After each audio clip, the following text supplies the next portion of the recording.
College hostel ಒಳಗಡೆ flight ಬಿದ್ದಿದೆ sir, ಅಲ್ಲೂ ಕೂಡ ಸ್ಟೂಡೆಂಟ್ ಡೆತ್ ಆಗಿದ್ದಾರೆ ಅಂತ ಹೇಳೋದಲ್ಲ. ರೆಸಿಡೆನ್ಷಿಯಲ್ ಏರಿಯಾ ಅಂತ ಹೇಳೋದು.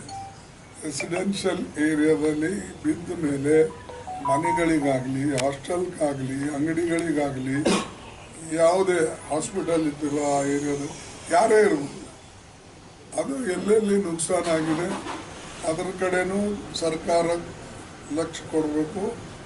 ಇಮಿಡಿಯೇಟ್ಲಿ ಅವರಿಗೆ ತಕ್ಷಣ ಈಗ ಬದುಕಿದವರಿಗೆ ಸಹಾಯ ಮಾಡಬೇಕು. ಸರ್ಕಾರ ಸಹಾಯ ಮಾಡೋದು ಅಲ್ಲದೆ ಅವರಿಗೆ ಬದುಕಿಸ್ತಕ್ಕಂಥ ಸ್ಥಿತಿಯಲ್ಲಿ ಸರ್ಕಾರ ಸಹಾಯ ಮಾಡೋದು.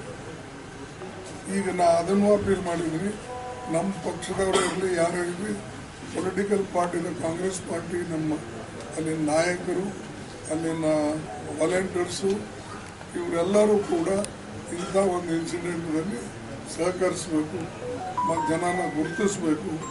ಈಗ ನೀವು ಹೇಳೋದಂಗೆ ಹಾಸ್ಟೆಲ್ ಇರ್ಬೋದು, ಏನೇ ಇರ್ಬೋದು, ಅಂಥ ಕಡೆ ಹೋಗಿ ಕೈಲಾದಷ್ಟು ಸಹಾಯ ಮಾಡಿ ಯಾರು ದುಃಖದಲ್ಲಿದ್ದಾರೋ ಆ ದುಃಖವನ್ನು ನಿವಾರಿಸಬೇಕು.